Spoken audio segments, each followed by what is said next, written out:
Kape tayo guys.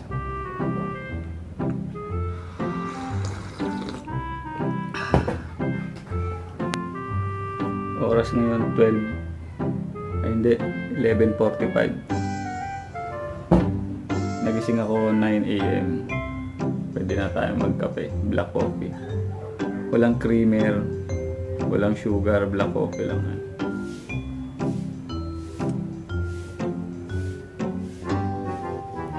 Brewed coffee.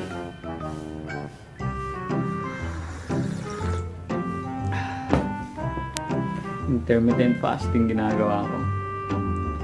Bali, 1 taon ko na ginagawa yun. Napakaganda ng benefits. Daming benefits sa katawan.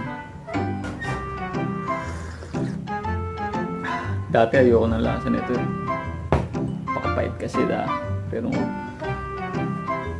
masanay na eh. Dati nilalagyan ko pa ng honey. Hanggang sa inunti-unti kong tanggalin yung honey. Hanggang sa yun. Na-enjoy ko na tong kape. Dati hindi ko na-enjoy ito eh. Mahilig ako dati sa 3-in-1 na kape. Pero mas masarap pala to.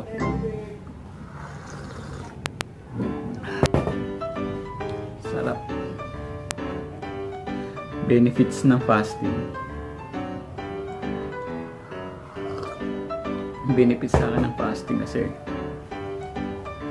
yun, di ka naman problema sa kung anong kakainin mong almusal, tanghalian.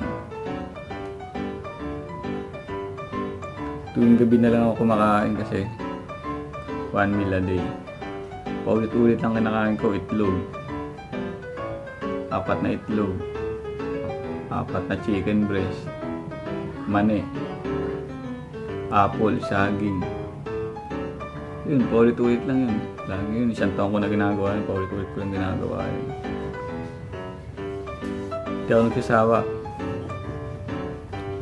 Siyempre, magsasawa ka ba? 1 beses ka lang kumain sa isang araw, di ba?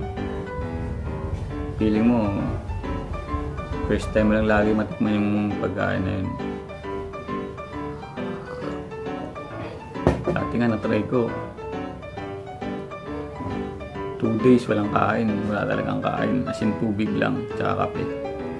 0 calories yung kape kasi 0 calories. Daming benefits sa dati kasi 3 to 4 hours lang ako walang kain, malipasan ako ng gutom. Init na ng ulo ko niyan. Bad trip na ako niya kasi gusto ko na kumain. Yung mood ko pa bago-bago. So, kakain na naman ako niyan. Pagka 3 hours, 4 hours na lumipas, kain na ako. Hindi ka nakakain. Okay na yan. Bad trip ka na eh. Parang gusto mo nang pumatay ng tao. Yun yung ngayon eh. Karamihan ng tao ngayon eh. 3 to 4 hours pa lang. Magbabago na yung mood niyan. Mga bad trip na yan. Gusto na kumain yan. Yun yung kinagandaan ng fasting kasi ma-practice mo yung sarili mo na kontrolin. Hindi puro pagkain yung nasa isip mo, di ba? Dati gano'n ako eh. Kaya masarap eh. Hindi. Alam ko na yung kakainin ko eh. Yutat yun. Tapos kumakain lang ako ng mga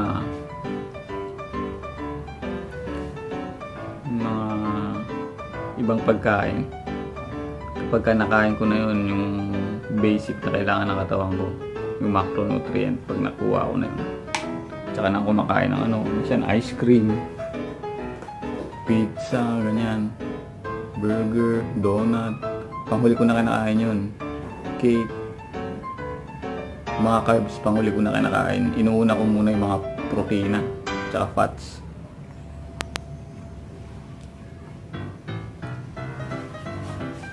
Yun ang ginagawa ko.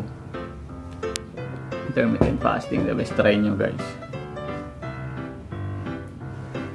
Sa una lang mahirap. Dati mahirapan ako. Nandiyan yung sasakit yung ulo mo,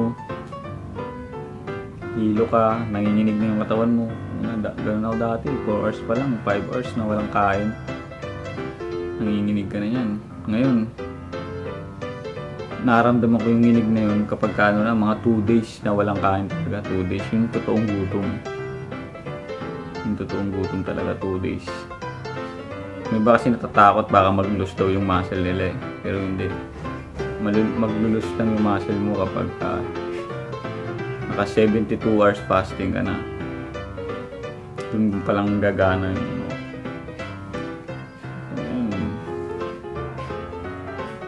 Hindi nagpa-fasting ako talaga.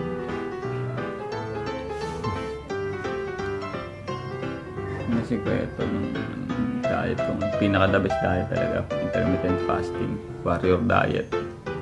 Try nyo yun guys. Hindi ako nag-joke. Maganda siya. Subuko na eh.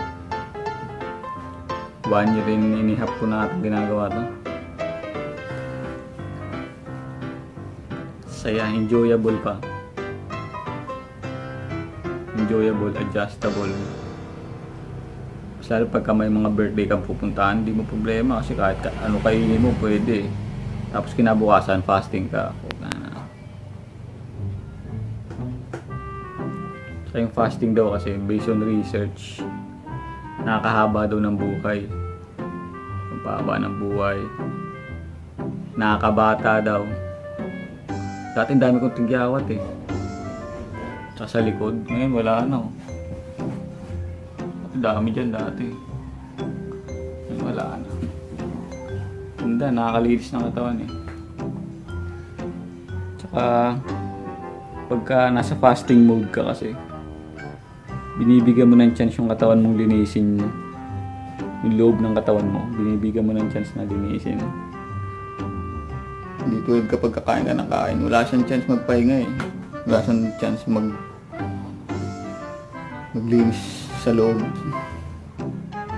Yung mga napapanood ko malulupit sa YouTube eh. Excuse.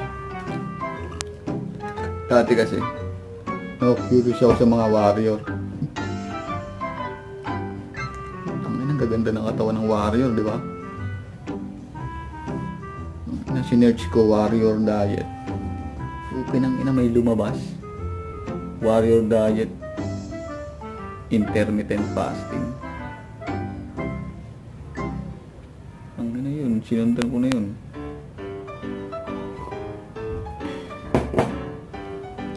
Basta alam nyo yung ano nyo, macronutrient ng katawan nyo. Yung calorie intake nyo, dapat alam nyo rin yun. Calorie intake ng katawan nyo. Pagka sumobra ka sa calorie intake mo, mag-gain ka ng weight. Pagka naman nasa deficit ka, mag-lose ka ng weight. Pero fats yung ilulus mo, hindi yung muscle. Yun lang. So yung gawin guys, try nyo minsan. Yung utol ko si Larry, yung ginagawa niya na rin yun eh. Doon siya ngayon sa Dubai. Saka para sa mga tamad mag-workout to, nag-exercise ako, ano lang, 3 times a week lang. Hindi mo kailangan mag-workout. Yung iba 6 times a week pa nag-workout, di ba? 3 times a week po. Di pa ako nag-gym yan. Sa bahay lang. Push up lang yan. Pull ups. Wow. Kwento mo sa pagong, di ba?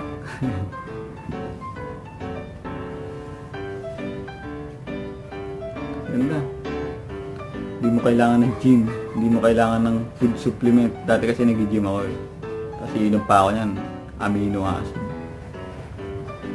Hindi mo na pala kailangan yun. Magastos lang po. Paano pag wala ng gym, wala ng food supplement?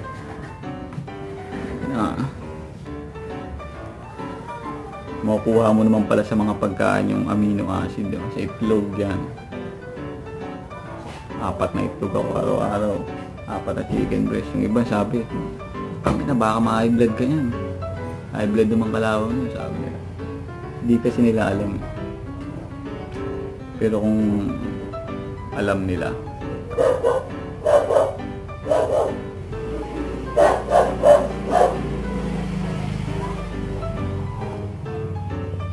Ngayon ginagawa ko 16 hours fasting, 8 hours eating window. Bawa alas 9. Huli kong kain alas 9. Kakain ako niyan. Alauna, pwede na ako kumain alauna. 16 hours fasting na yun. Kakainin ko lang yan. Una, mani. Mga 50 grams of peanut. Susundan ko ng taho. Yung walang arnibal, taho lang puro. Tapos nun, apple. Isang apple, tapos 2 saging yun. First meal ko na yun. Mga alauna yun. Tapos susundan ko na yan, mga alas 6. Kain na ako ng yan. Itlog, tsaka chicken breast, tsaka gulay. Mga bandang alas 7, alas 8 yan. Hindi na ako kumain ng yan. Pwede na ako kumain ng kahit ano. Ice cream, yung chocolate, mga dessert, cake, donut. Mamaya babanat o donut.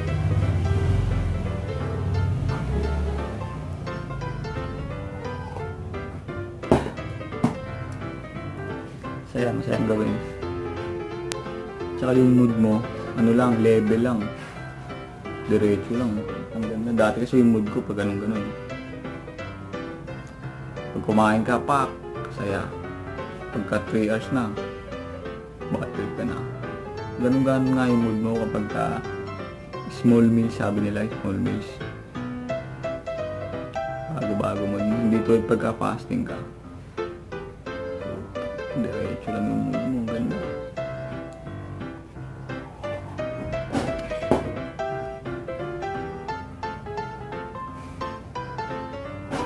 Okay guys, dito na lang. Paubos na rin tong kape ko. Timpla ko ulit mamaya.